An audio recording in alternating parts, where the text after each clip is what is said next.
Lime in the Corona keeps the flies away. But it does add a nice flavor. It adds a nice flavor. Citrusy And light. Yeah, light. We're in the summertime. We've talked about this. Yes, we have. Oh, that's too heavy for me. Yeah, well, it is. I'll have a bowl of chili and a Guinness, please. White chili. No. And a land shark. Full test of white chili and a White land chili shark. and a land shark. There it is. Throw that on your elitist hunter. White chili and a land shark is what it'll be. Oh, boy. This is the Okayest Hunter podcast. Never pass on shooter bucks, because that's just meat in the freezer. It's your tag. You hunt how you want. This is Okayest Hunter.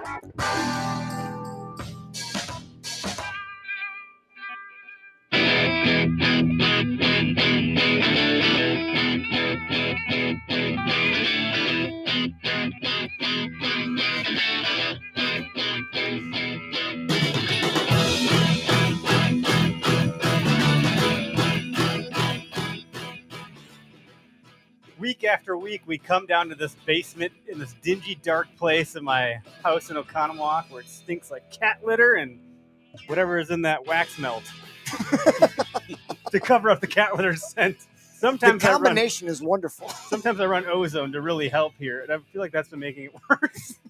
I did plug in a dehumidifier the other day, though. Oh, that helps. I thought that might do some good. It's on the other end of the basement, though, where there's a water problem. Your house probably needs 2 of those. It's so big.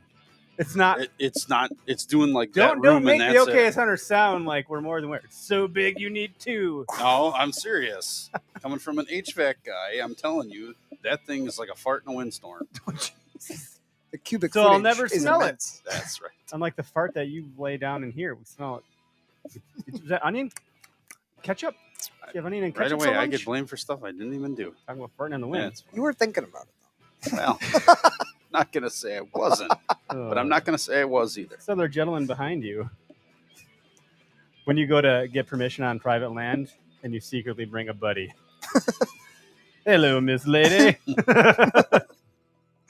That's Brennan. Or No, Dale. that's, I don't know. No, which that's one. Eric. Okay. We're brought to you by Half Rack. I'm like choking now all of a sudden. half-rack.com, code OHP. Our giveaway is going live tomorrow. That is Wednesday. It'll be on their page and our page on the Instagram stuff. So check that out. Details will be in the content of the post. So we're giving away some stuff. They're giving away some stuff. We're all giving away some stuff. Go get some stuff. So Yeah. pretty straightforward. I think the rules are something like this post, tag a buddy, follow both pages. It's not more complicated. I know we talked about making it extraordinarily complicated just to be an asshole. There's still time. And we changed our mind. We could do it. Yeah, we can make some fake rules. Check out our other partners: Latitude Outdoors, Spartan Forge, Method Archery, Go Wild. I'm going to be doing some interesting things. I think I talked about this last week, so I'll be on some sort of rotation with baking in some clever, organic, natural type ad stuff. It won't be Pre-planned, natural, organic, candid, but grass-fed ads. That's what we're aiming for. Yeah, lion's mane, the real stuff that'll give you good energy. All that I don't even know. I keep getting these ads for Mudwater. I'm like, I'm not giving up coffee, guys. Just get out of my freaking feed. You don't want to drink mushroom water? I would try it, but I would try it. I would try it. I think it'd be fun to try, but I just really enjoy coffee. So We should do a organic mushroom water taste test. oh yeah, we'll just mix them with the fucking Malort. Oh yeah, It's gotta be right up there. right up there with Alpa's ass water. That's actually how Malort is made. It's the sweat from some young man's butt crack. Jeez. So code OHP for all the partners will save you some money. All right. And we love all them. And we'll probably talk with them naturally throughout this episode and others just because we're all we go wild. We use Method Archery, we use Spartan Forge. We're in the Latitude platforms and saddles, and Craig's got the knee pads because he's extra special, but you know, we love him. Right. Yeah. Anyway, I shot a turkey for the first time ever. I got my first ever turkey. Woo! Yeah. What can I say Whoa, whoa, except whoa, whoa. you're welcome? Hey. Damn right, man. Thank you, Greg. If it wasn't for you, it wouldn't have happened. Wow. Greg is a tremendous guide. Oh, there we Oh, go. there it is. Tap yourself on the back, big guy. No, man, it's a group effort. It- You had a it really camera is a guy. You trifecta. had a great caller right behind you. There was no reason for me to join the party, although we could have doubled up pretty easily with Yeah, three with three birds. that birds, you came- could have, Oh, is that what- actually. Oh, Three came birds. in? 3 birds came right in out of, I don't know, there was probably 5 or 6 of them in that field gobbling along with all the hens and the birds that weren't gobbling. You know, All I know is we got there when there were birds gobbling in basically every direction except the direction we drove in from. I Yep. mean, we got there, I was like, wow, this could happen. I mean, usually I'm thinking It's going to be a miracle. nothing's going to happen. I'm going to sit here and I'm going to go home and everyone's going to be like, how do you do? I'm like, I didn't see any turkeys. I didn't see any deer. You had the I didn't speech catch prepared. any fish. It's always the same thing. And this it didn't go that way. They gobbled. They made their way over slowly but surely. We had Matt calling. He eased up when they got closer. They stepped into the field. There's a little bit of a dip where we were worried that they weren't going to see the decoy set up. There's just a dominant tom and a hen decoy. And the way we were tucked in with the sun coming up in our eyes, there's also a concern that depending on when the sun was going to the rise, glare. it could have glared off the camera or like could have picked us out. And Because you had light on On your it. heads, Yep. on your gun. so The trigger was pulled at 6:12 a.m. Nice. I didn't wait. Keegan, our camera guy, was like, dude, you should have let him. I mean, not to like you would have known because you're new, Eric, but he's like, oh, I love letting him come and play with the decoys. I love watching him mess that crap up. And he's like, I was hoping that was going to happen, but you didn't waste any time. And Matt was like, well, it's a good thing you shot it when you did because they were so close together that you could have shot a couple of them. That would have been bad. Yeah. Although we did have another guy with the tag. So Yeah, maybe it would've been worked out, fine. But, I don't know if you saw any of the footage from mine earlier in the week, but I did not wait either. I didn't know. He I was was like, I in don't the want to mess decoy, this and I up. was like, Like, nope, no. he's there. We don't have time for this Yeah. nonsense. Get Let's it just take care of business right now. Congrats, man. Good Yeah, work. yeah. Shot him in the face, and he dropped, flopped, and that was it. Like Sweet. How far away was he? I don't- 20, I don't know, 20, 25 maybe yards? not I even. mean, it was Greg's gun, so it was clearly very accurate because he. All you got to do is make someone pull the trigger. The gun does the rest.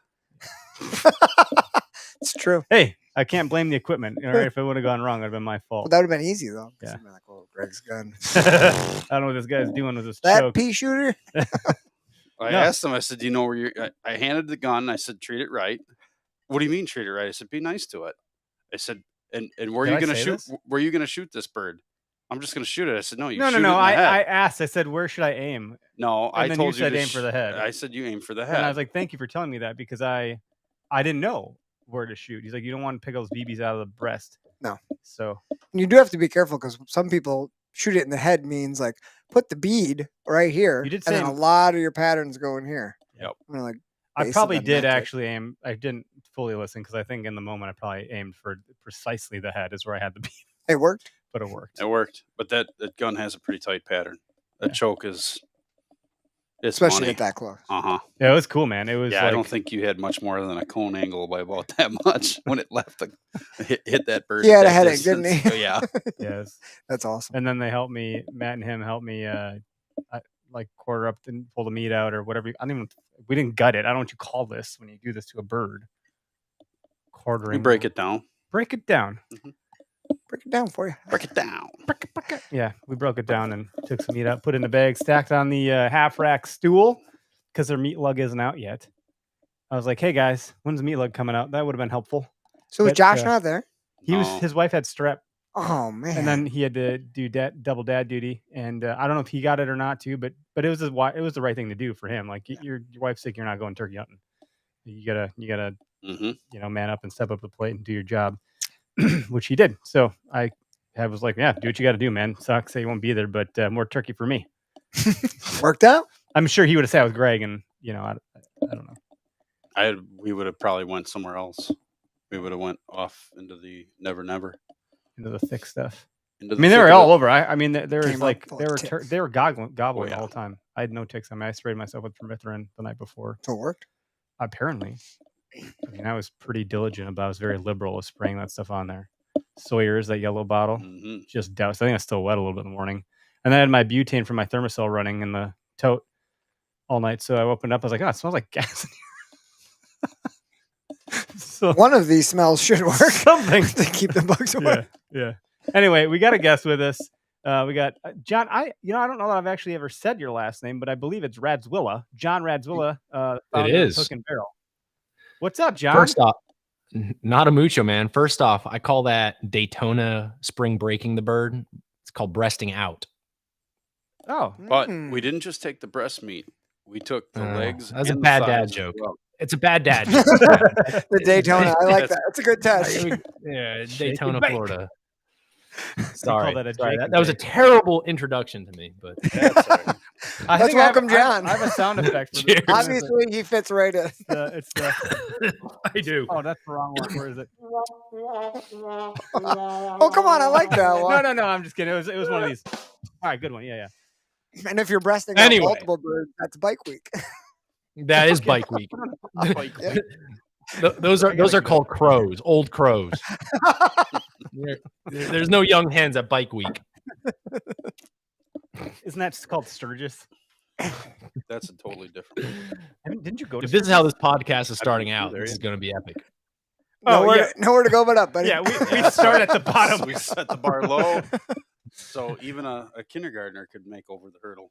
Yeah. So thanks for joining us. Absolutely, guys. I got to come in contact with you through Gunpowder, which folks that know me know that's where I work by day.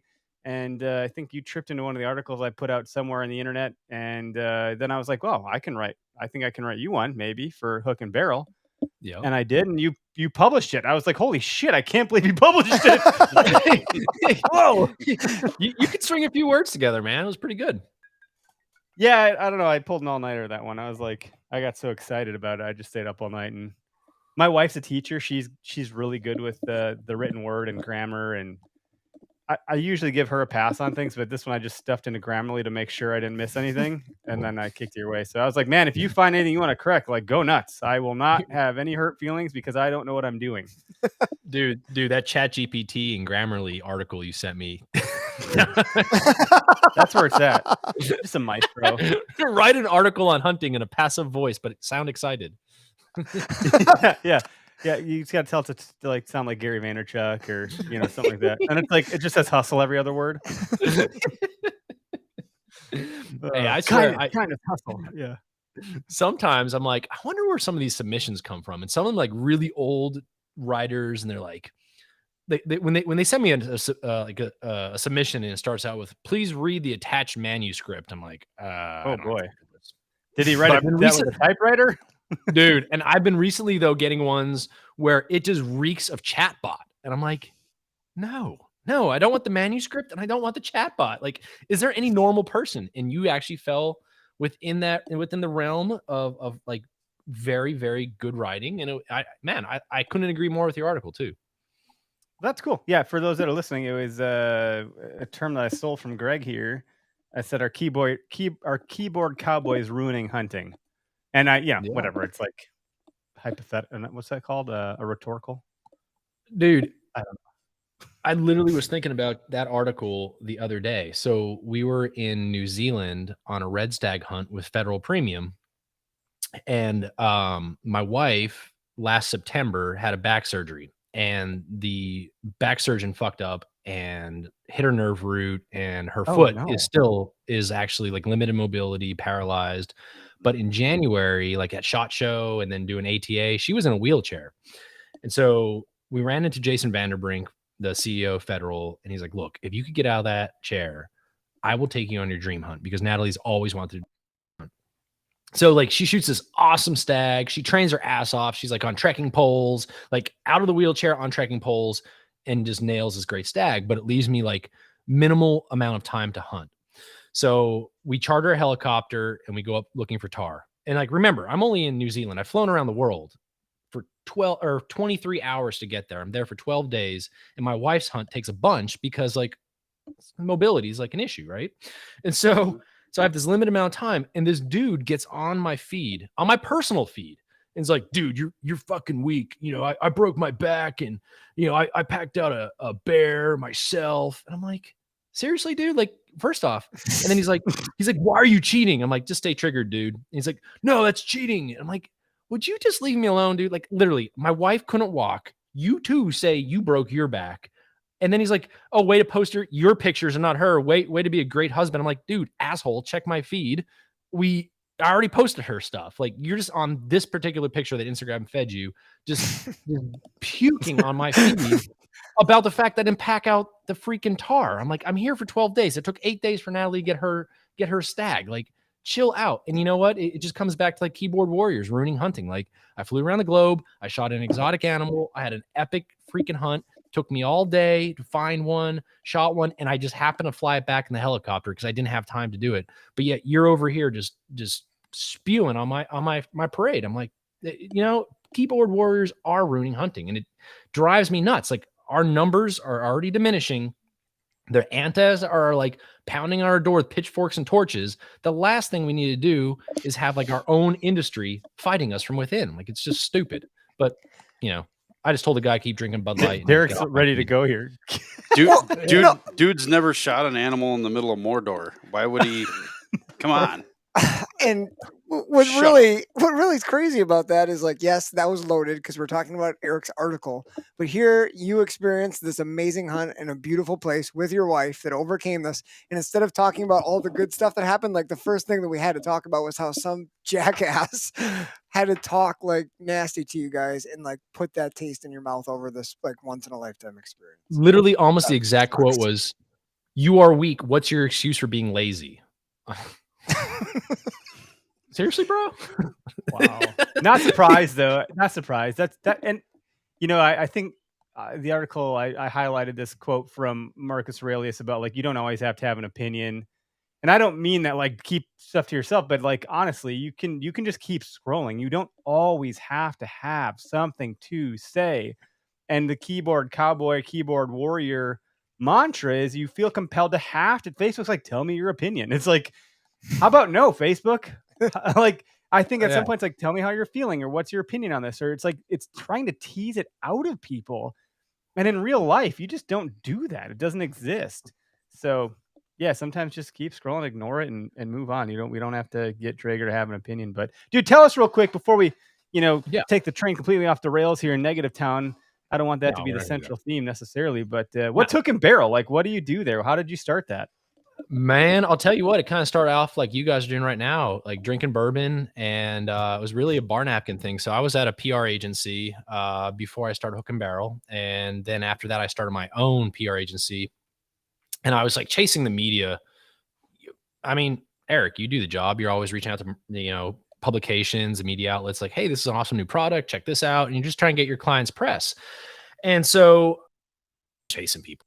So why don't I become the media? So I'm sitting at this bar and I'm like, could there just be a redneck GQ? Because I'm really tired of Maxim, Men's Health, and GQ. Like, I don't wear suits anymore, so I don't really read GQ. Maxim, I mean, all of a sudden, like the girls, it's not about girls anymore. It was like some kind of woke bullshit. And then Men's Health, again, like started vilifying conservatives. I'm like, what are we doing here? So I literally like cashed out. I only had one beer, ran across the street to the mall, went to the Barnes and Nobles, and just start going through the magazine racks. And of course, like, you had your usual suspects there, and like it was Barnes and Nobles, and this is like 6 years ago before they got crazy as well. But I couldn't find a lifestyle magazine for outdoorsmen. And so I found like Recoil, and I found Peterson's, and I found like all of the industry, like specific niche ones, but I couldn't find just a general interest one. Also, I didn't shoot my first deer until like 13, 14 years ago. And I grew up without a dad. I'm like, if I read Peterson's, I am so far behind already that like I just started reading it a few years ago personally. And like, I finally feel like I'm caught up to where they're at. And so I was like, there's got to be just a general interest magazine, a redneck GQ, in a place that anybody at any level, whether you are a top level veteran hunter and you've done all the backcountry stuff and like you've done the sheep slam, cool. We'll find you something to be interested in the pages. If you're the novice hunter and you have no freaking clue, if you're the okayest hunter, there's going to be something for you. We talk, travel and destination. We talk food. We talk music. Literally, it is what you would expect. If there was a redneck version of GQ, that's what we put out. The other thing I wanted to do was have subject matter experts in there that could explain like really rudimentary things, and then also take people that are not your your very, very, elite hunters, and just find people. Like we've had people like Brett Michaels from Poison on our cover. We've like right now Hardy is on our cover.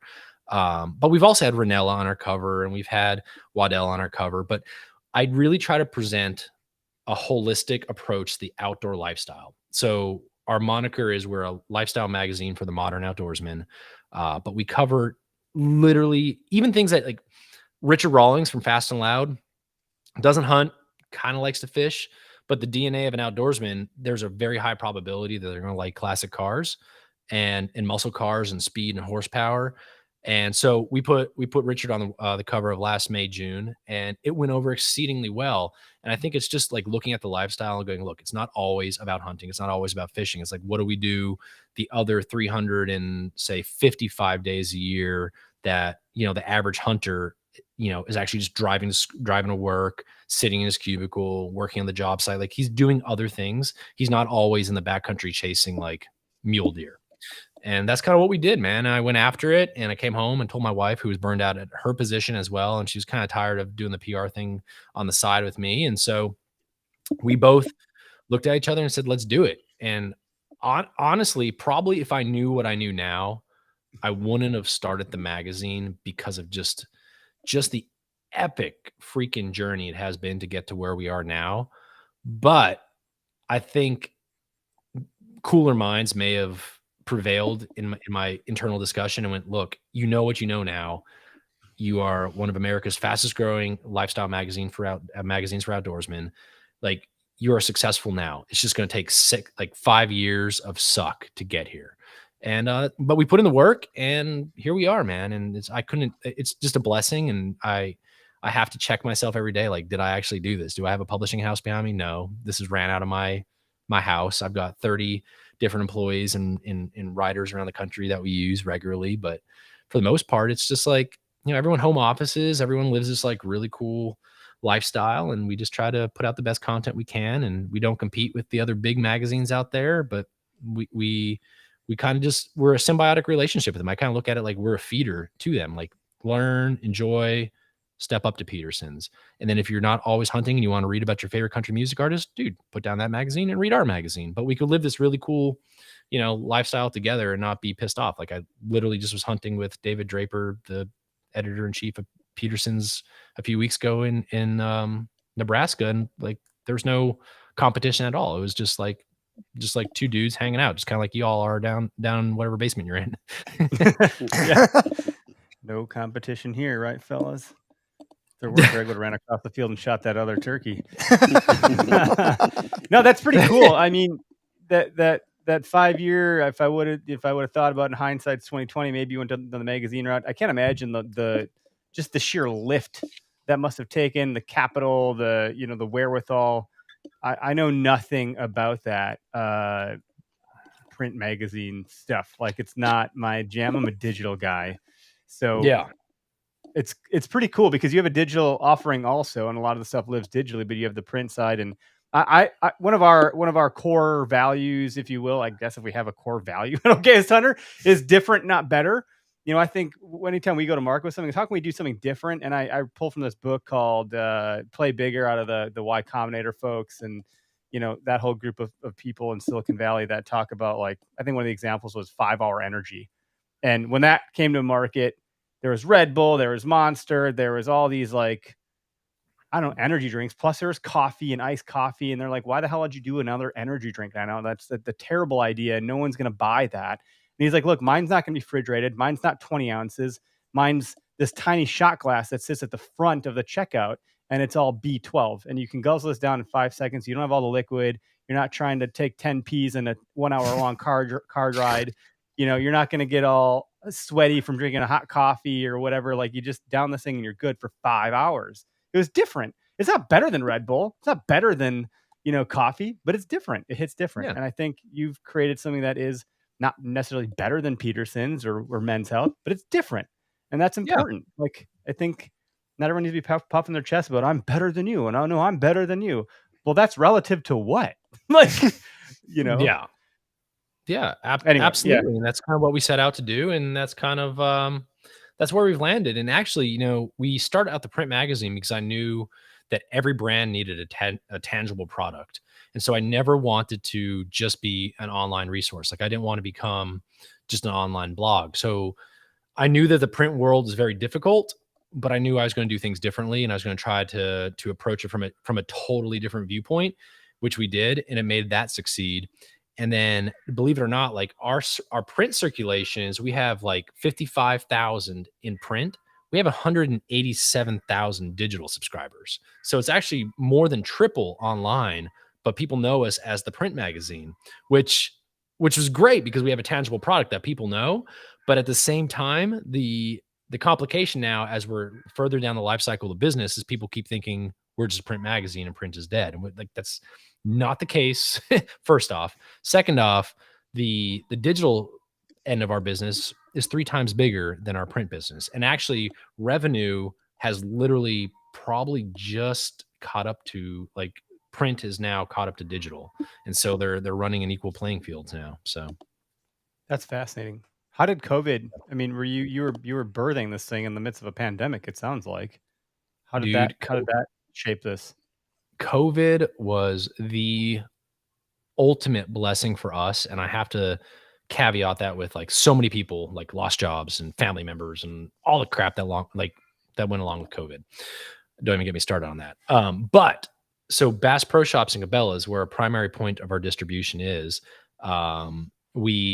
they were deemed essential stores, and so at first I was like, what are we going to do? We're screwed.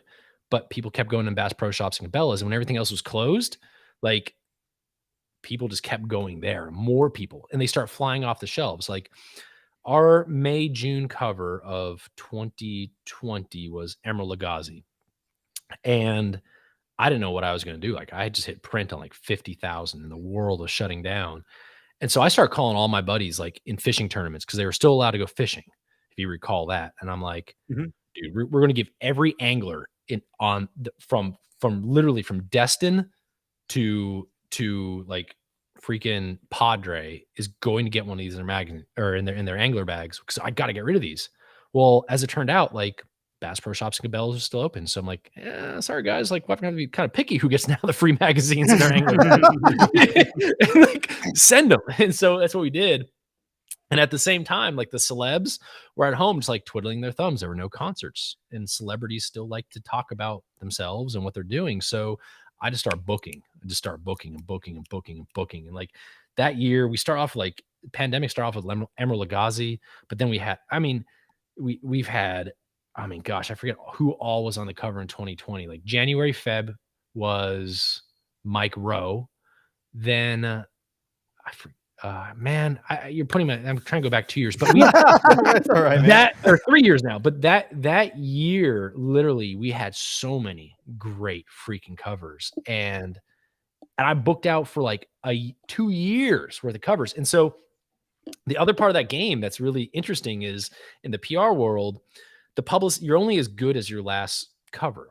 And so the publicists were like, well, who's on your cover next, or who has been your past cover? And I'm like, well, Luke Bryan, Emerald Lagasse, Mike Rowe, and you start rattling off these names, and they're like, holy shit, like these guys are legit. And so they start booking their people. So literally, like it allowed me to spool up and build the momentum that I need. Meantime, my magazines were still turning, or our magazines as a company were still turning, and I was booking out talent, and it literally created like jet fuel for us. And then at that same time, everybody was fishing, and everybody was trying to get outdoors. Hunting numbers were up, fishing numbers were like through the roof, and here we were like in this lifestyle. And there were so many new people into the sport as well. And here I'm waving a magazine that's going like, hey, this is for everybody, not just like the elite hunter or like the law enforcement or military guy. And everyone's dug it, and it just kind of exploded, man. It was just, again, another one of those God things for me. It's like, that's crazy. Making lemonade out of lemons. I mean, if we can get an intro to Luke Bryan, I mean, like, that'd be freaking cool. My wife would be obsessed. That's who I'm actually doing it for. Anyway, yeah. When someone's on the cover, what does that mean? Like, does it mean like you've gained permission? I read this book called The Third Door by the hell's his name, Alex Banayan, And then I invited him to do a speaking event for the company I was at before, and it's kind of cool. But like his book was way better than him in person because he just regurgitated his book in person and he wouldn't go off script at all. But nonetheless, the book was great. He talked about like if you can't get in the door through the line in the front, like you can't get in the back door because it's locked. You can climb on the trash cans and jump through the freaking window. There's always a way to get through to someone. And it was kind of cool how he shared these connections and relationships. And so like as you're getting access to some of these people, I imagine that's got to be tough because they have handlers or agents or agencies. You're never talking to the person or the person.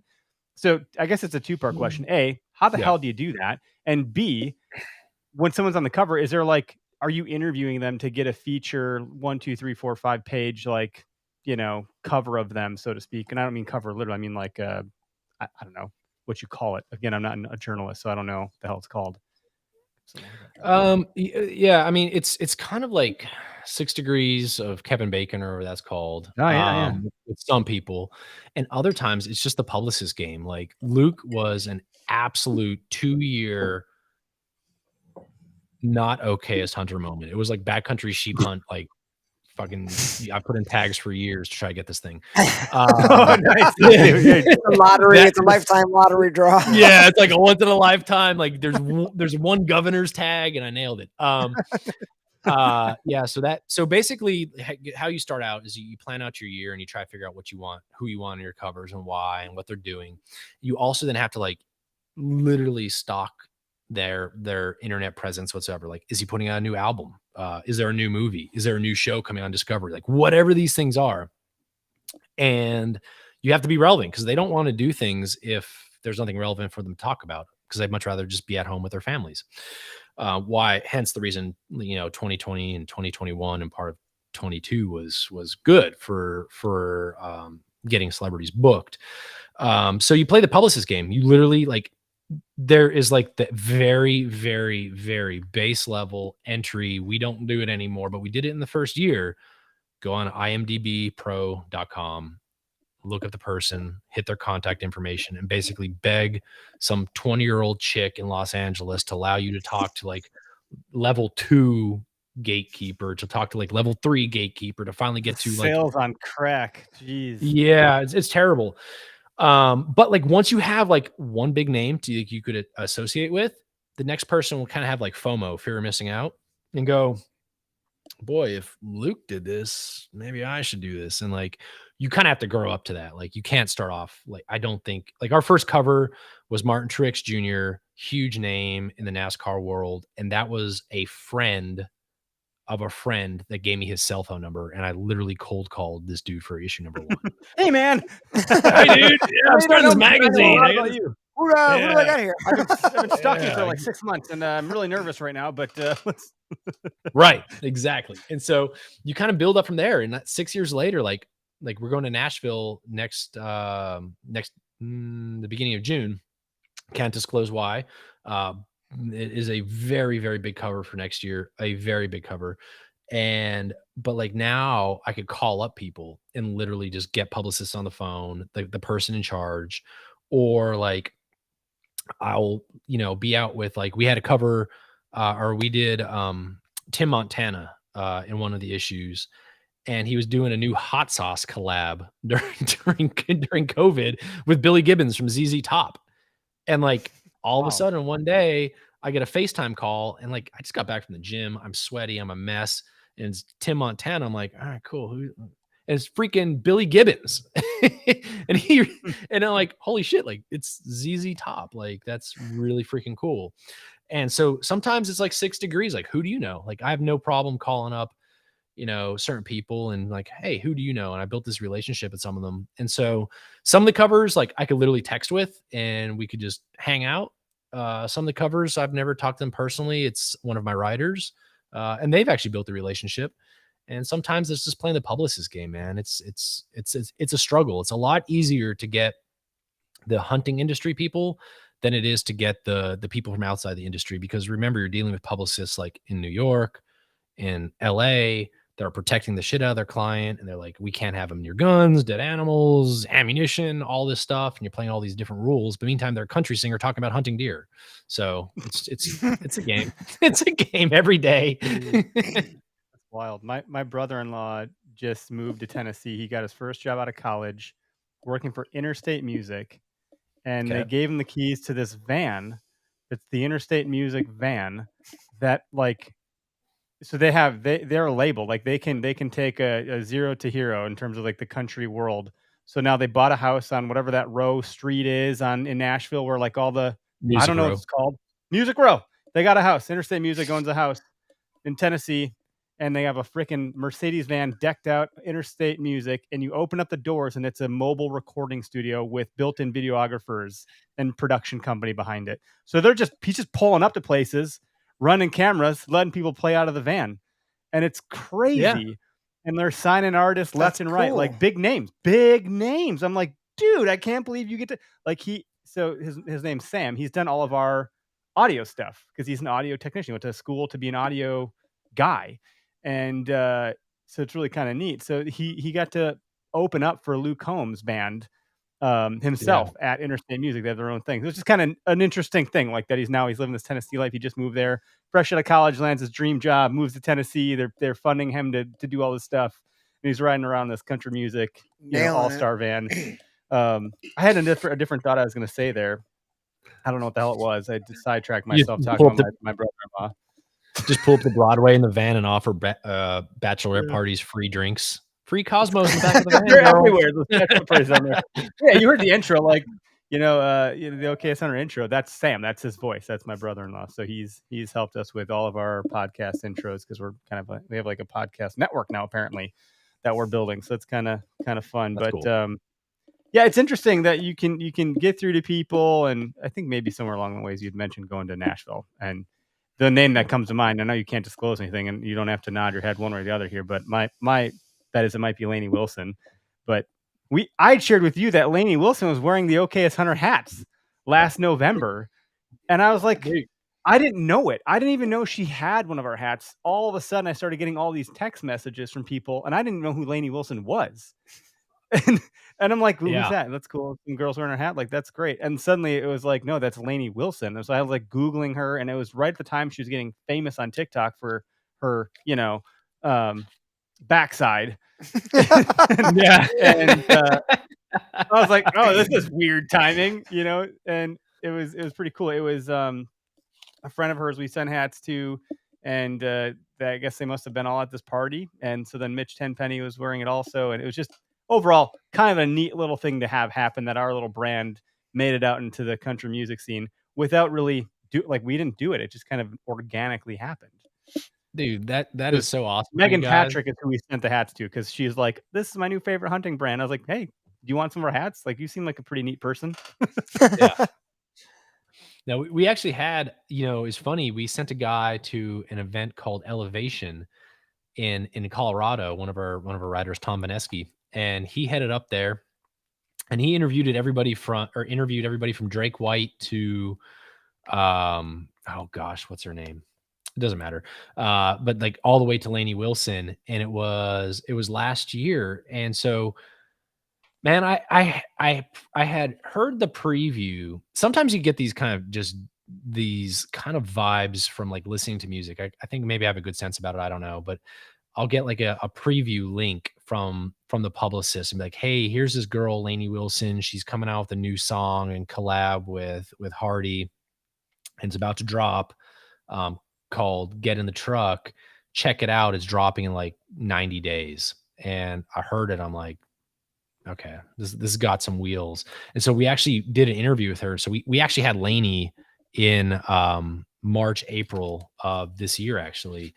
And then so there I'm sitting there watching the CMAs 2 weeks ago, just like freaking just drinking a lot. But I was going to say, like, throw my own money in the air. I have no money to throw up in the air. I'm like not making it rain over here at Hook and Barrel, but I'm just like, this is awesome. So that's how it happens, right? Like, nobody really knew who Lainey was back in the day. She had like really good access, and like you could just have great combos with her.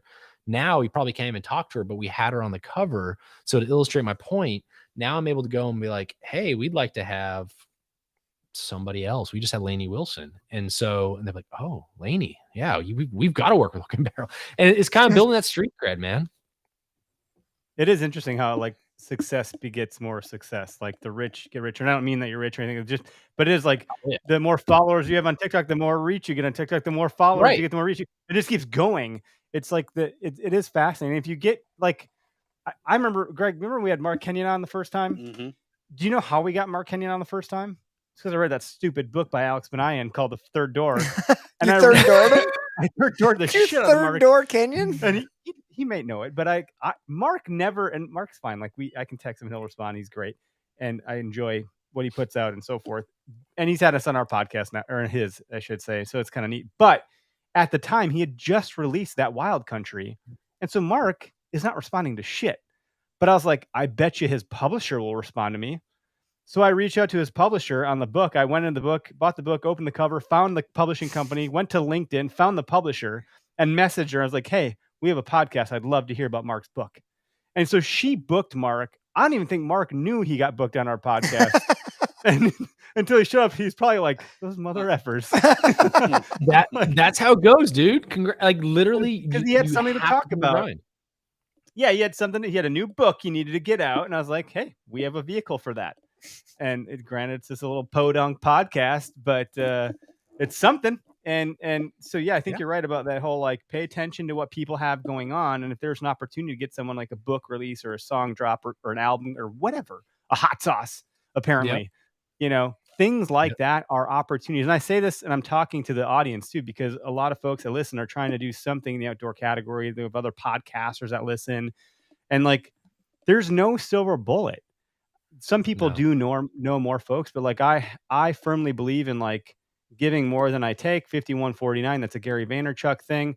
And in doing that over and over and over and over, there's a compounding effect that happens where there is some reciprocity that I don't ever actually cash in on. I try not to burn social currency, but at some point that reciprocity is like, oh, I'll introduce you to Eric. He's helped me build this or help me figure that or help me solve this tech problem or whatever. It gave me an intro. And at some point, that stuff just starts to stack into your favor. And I think that's pretty cool that you guys have done some of this stuff. And celebrities have a huge following, but they're people just like anybody else that probably worked really effing hard to get there. Oh yeah, everybody thinks it's like an overnight sensation, and it was 10 years of playing dive bars to get there. And it's one of those kind of things like, when you build a reputation of doing things good and doing them right, then they'll start like referring their friends to you. Like you'll get a call from freaking Billy Gibbons, something like that. And it's just, it's just, I think the silver bullet is just hard work and determination and never freaking giving up. Like you just got to have extreme self-confidence. You've got to put in the work, because if you're not willing to put in the work and step out of your comfort zone and literally operate in uncomfortable situations, you're going to be like everybody else and wondering why you didn't make it. And then like, oh, he's just built different. No, he's not. He just, no, I just have no shame. Dude, have no shame. Like literally, if you see, like I was walking through a bar in Nashville and literally I bumped into him, and then he bumped in, like we were just walking through. It was Gary Laveau from Rascal Flatts. And he's like, dude, oh, cool, that's awesome.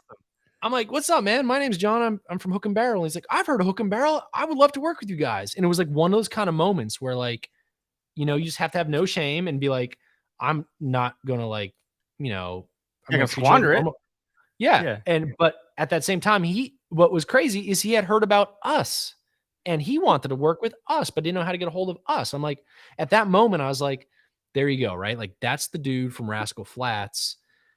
And you may have been too chicken shit to go and talk to him at the bar, but I did. And in the meantime, he was trying to look for us at the same time. And so that's one of those kind of things like, you just always have to remember everybody's human and everybody is just trying to do life. Like nobody is above just like being a normal, cool person.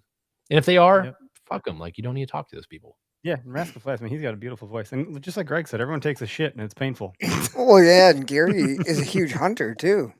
Huge bow hunter. Is he? Yeah. Okay. Yeah, he hunted with the Lakoskis on all the videos back in the day. And yeah, he's a big-time bow hunter.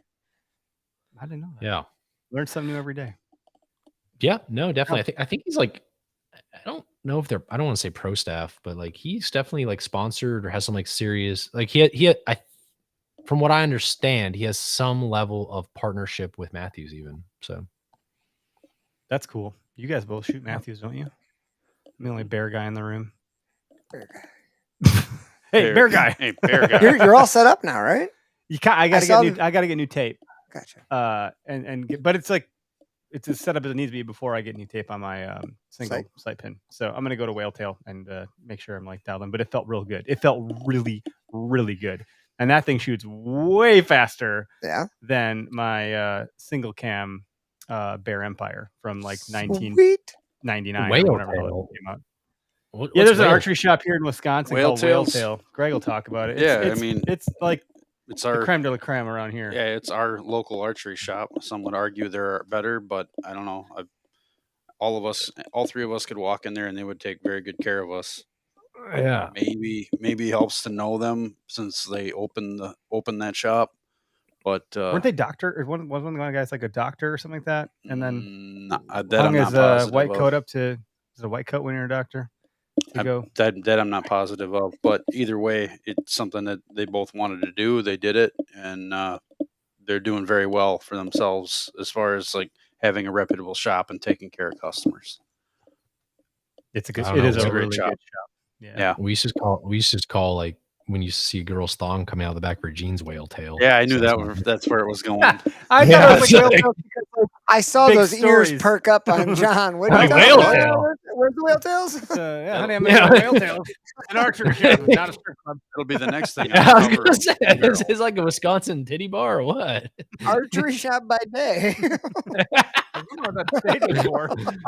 They all got knocked up. They had to close. It's all about customer service. That's the different meaning behind knocked up. Like,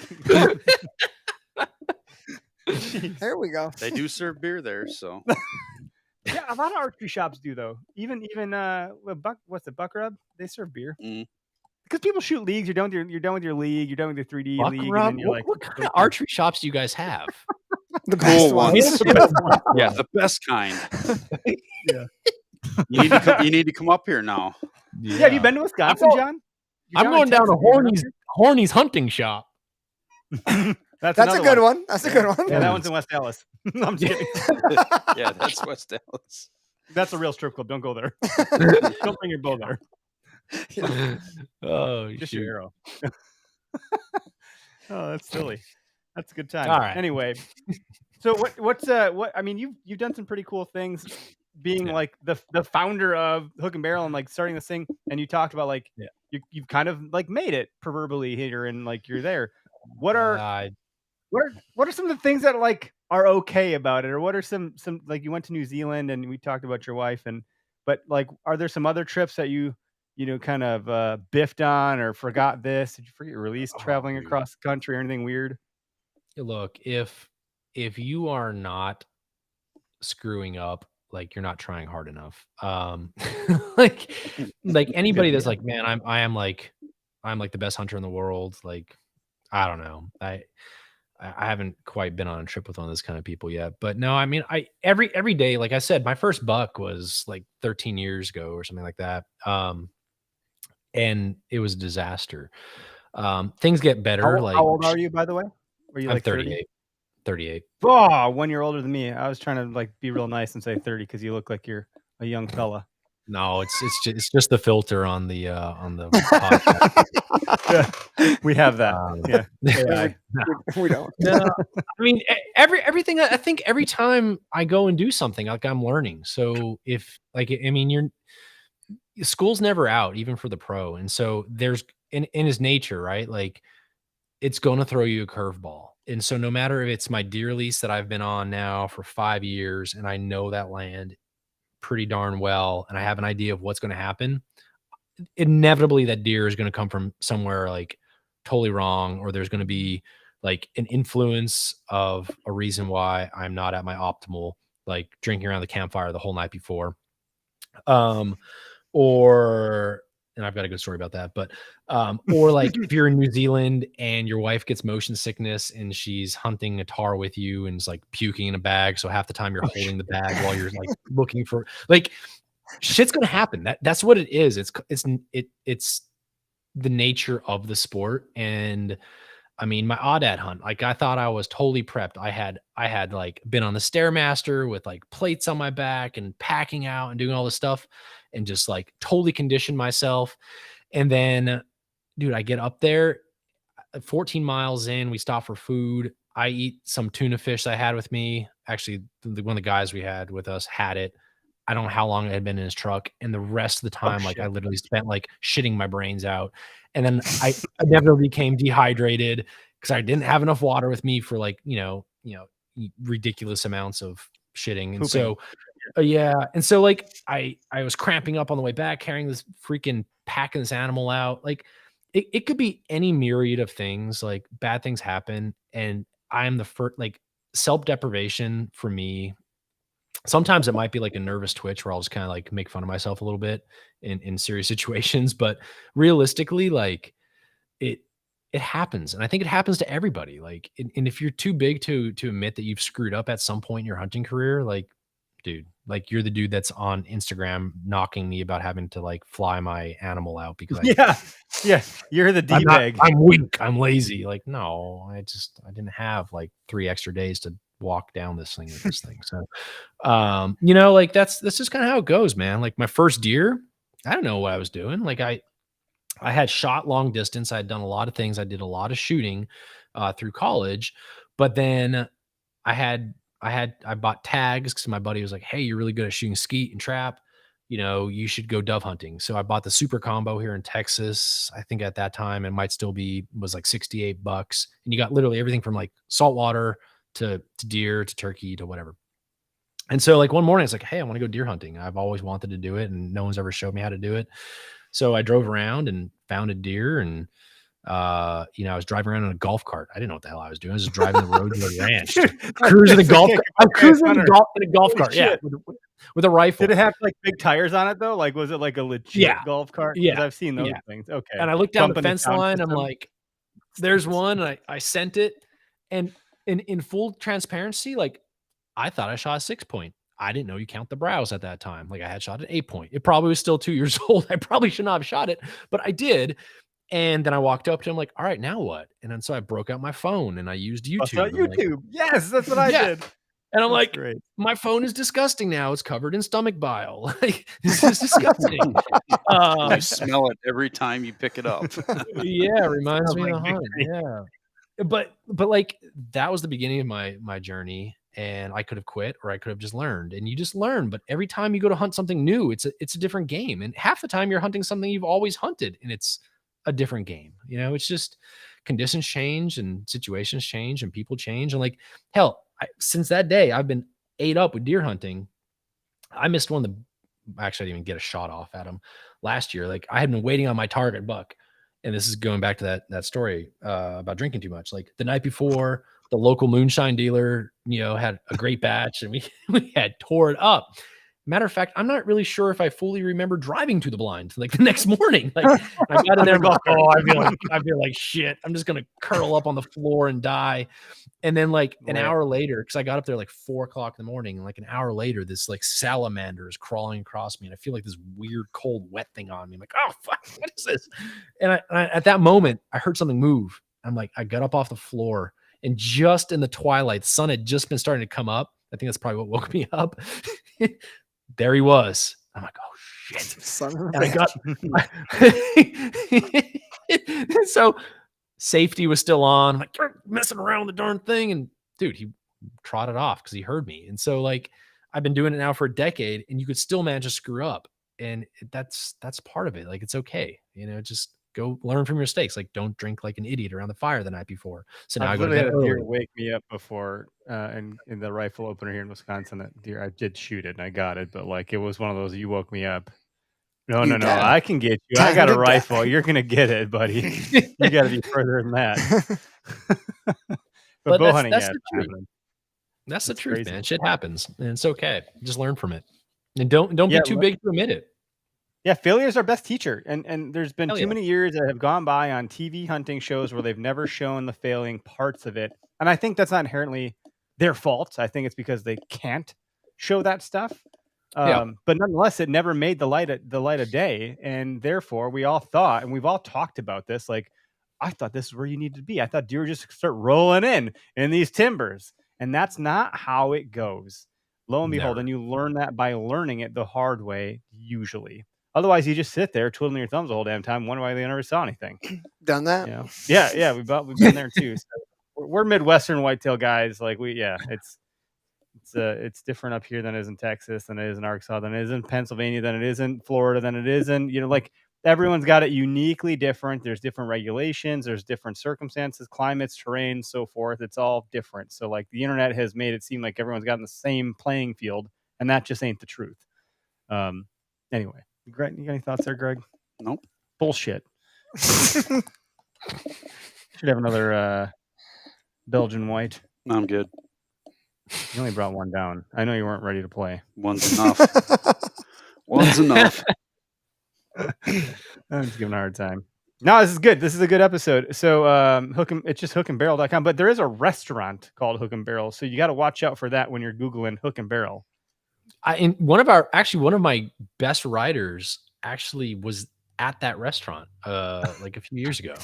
And it's actually really good. I'm like, cool. I hope it's in South Carolina. Like, so if you're in South Carolina, has nothing to do with us, but go to Hook and Barrel restaurant. Let me know how it Check is. them I've out. always Check wanted to 'em go out. there. Yeah. But for a while there, we Hey, competed guys, for SEO. while you're Now we there. know. Selfie. I didn't know the magazine had a restaurant. Tell them that if they need some reading material when they're real busy, they should supply your Yeah. magazine. All wild game. That's all they serve. Totally illegal, but it's very good. Totally. No, that was that one. One of my favorites is we had John Rich on our cover, and he in good old Meta, they don't like to verify anybody, even if you want to pay for it now. And he tagged us, but unfortunately he didn't tag us. He tagged the knitting website or knitting Instagram page, like Hook and Barrel. I guess I think those are knitting pages. I'm like, John Rich from Big and Rich is sending people like, and then we went there. They're like really happy that day. Check out these sick potholders. yeah, exactly. Well, not to mention, like they were like listing their pronouns and all kinds of stuff. I'm like, what in the hell? Who did he? And I'm like, because I saw the post from John Rich. I'm like, that's definitely not us. Good try, pal, but that ain't us. Yeah, good job. So, yeah, so yeah, it's at Hook and Barrel Mag on Instagram, Hook and Barrel Magazine on Facebook, and hookandbarrel.com on the interwebs. Cool. Yeah, and you guys are you, how many articles you pump out a week, would you say, on average? Well, so we print 6 times a year, so we're every other month, and then we roll that content online, and then we have digital writers as well. I wouldn't say like we just have waves of content coming online every week. But I would say we always have something new online. You should always check back. And if you're new to the brand, like if we don't have something new, just like go to like page 2, because that'll all be new. And then go to page 3, because that'll all be new to you too, if you've never read us before. Yeah, keep digging. Yeah. Just keep digging. And just go down the rabbit hole of hookandbarrel.com. But yeah, so we're always putting out stuff. Like we've started delineating our print magazine to be more of an entertainment magazine with some education. And we're starting to work online because I have realized, and I bet you guys probably do this too, like you use the internet to learn and you actually like read or listen to be entertained. So, I'm never like, boy, I wonder what Lainey Wilson's doing today. Like when I'm seeing my deer blind, I'm like, why the hell am I not seeing that deer? I mean, maybe like, those are the articles that we're doing online. So like more tips and tricks. And as we get closer to the hunting seasons, we did a lot of turkey stuff in the beginning of turkey season. Now, as we're starting to get into the July time frame, when everyone starts thinking about deer again, we're starting to start running a lot more of that as well. So a lot of that stuff's online, just like super digestible nuggets. And there's a ton of gun reviews.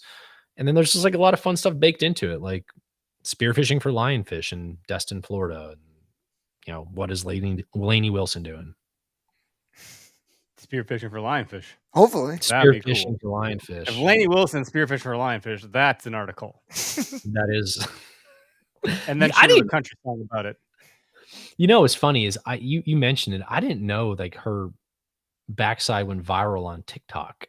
And then like Oh all yeah, my because it was like heart like a truck, but it was like back end like a dump truck. I think it's kind of the viral. I mean, I'm not saying this. This is what the internet said. I just heard you say it. Came from your well, it's mouth. funny because I showed the picture of the article and they're like, of course you have a picture of her like that because it was like a picture of her playing to the crowd. I'm like, what are you guys even talking about? Like, because I'm not on TikTok. Like, I don't have time Yeah. for internet like shenanigans. Like, I just work a lot. Not missing And so, anything there anyway. yeah. Well, Lainey Wilson's butt I'm missing, but you know. I'm If you're on the if you internet, you wouldn't asked, be she might missing even it. show you. Oh gosh, she seems like a nice Yeah, no, lady. I mean, we just work all the time, so I have no idea what these trends are. Like, we had a we had a social media team once, like trying to get me to do challenges. I'm like, what do you mean the Pepsi apple pie challenge? What the hell is a Pepsi apple pie challenge? Like, You mean I got a American Pie? I'm not challenge doing for that. yeah, is it Stifler's mom? I don't know. Oh gosh, I will not Anyway. deflower your apple pie. I just tripped into a new trend today. I've known about it, but I just literally taught myself how to do it, and it's not a dance. It's called a meme overlay, and No, it's a he's whole gonna be thing. flossing down here. Just wait, A just meme wait overlay? till you see what goes on our Instagram and TikTok in the next couple weeks. It's gonna be meme overlay city over here. What the hell's a meme overlay? Yeah, right, Is exactly. that I a didn't meme know on a that. meme? Memes on memes on memes. It's like Double meme action? it's basically It's like- you can take any video that exists on the internet and add a green screen. You can make it green screen. So like let's just use this example. Ross from Friends says, "Fine by me." Like I can cut out Ross saying that. I don't need the whole video. I can cut out just Ross, and I can put Ross and superimpose him over anything I want. And that's something I learned how to do today. And I'm pretty excited about it. Like I got really I'm excited when I excited that you're figured out how to excited. do video Yeah. memes. Like we trendsetted the shit out of that, and now it's like tired and old news. And Wasn't that called now like we're a gonna do GIF? whole new thing. Yeah, video gifs, or I don't know, but we've been doing that for like 3 years, and like dozens of people have asked, "How do you do that? What do you use? Where do you find them? How do you reset?" Yeah. Just wait. just wait. We're gonna ride the next wave. I got a new surfboard, so I'm pretty jazzed about it. It's But gonna be yeah, good. I'm not trying to like. I'm just excited. I'm just enthused, guys. This is not even a bragging thing. I'm just enthused about it because I figured it out. It took I'm a sure long you'll time. kill it. Yeah, Couple you're hours gonna be the research the king internet. of overlay memes. Memes on memes. Yeah, Memes we're on pretty much memes. ready It's to like it literally is a merging of Grumpy Cat and Kermit drinking tea. yeah. There we go. I'll do both of those at the same time. You overlay them. Yes, precisely. And then you apply it to deer hunting. Somehow. Yeah. Sprinkle. Just a sprinkle of deer. Sprinkle deer hunting in there, and then people go, "Yeah, that's me," and then they share it like 1,000 times. That's how it works. But no, this is good, man. This is a good episode. Thanks for chilling with us here on the OKS Hunter podcast, where we set the bar as low as we possibly can, so we can only go uphill because Lord knows we like to suffer. And I'll kill the live stuff. John, hang out with us for a minute. We'll debrief. And you got any parting? Cool. Do you got any parting thoughts? No, you don't. No, actually, I Come on. did hear. I Oh, did hear your thing about turkey hunting and the wife thing and all of that. So Yeah. what I will say is setting the bar low. And my wife is glad she had to take the kid somewhere else. But like in life, if you set the bar really low with your wife as well, like as long as like he's turkey hunting, it could be a lot worse. He could be like trying to build a new truck in the driveway with his drunk buddies. Like same thing with hunting. You gotta set the expectation for season very, very low, so you're able to get away from the wife and the kids. Like, oh, he's in the woods by himself, it could be a lot worse. He could be trying to create that model rocket club he wanted. Just set the bar really low now, so that anything worse than really low. Rocket Club. Yeah. So anything worse than right or anything better than how you set the bar preseason allows you just to go in the woods and sit in a tree during season. She's like, oh, it's great. It's way better than that freaking ice cream truck idea he had. Oh, that's funny. Yeah, I have 1,000 ideas. That's been a theme in our house. Like, oh God, my wife. I'm like, I gotta tell her. She goes, oh no. What now? I'm like, no, it's not that bad. I just told you I have to go poop. Like, it's nothing major. But my wife's like, oh, I wish I could go sit in a silent tree in the woods. Yeah. Or in a tree in the silent woods for hours on end. while our kids are screaming in the background at her, she's texting me. I'm like, yeah, sorry, I do feel a little guilty, but I am waiting to shoot a deer. Like, Yeah, you so you gotta just be set the quiet. bar low now so that by season comes around, it's better than where you were. I think that's good advice. That's great. I'm gonna mute the mics. We'll let the music roll All right. out. John, hang tight for just a second. You got it.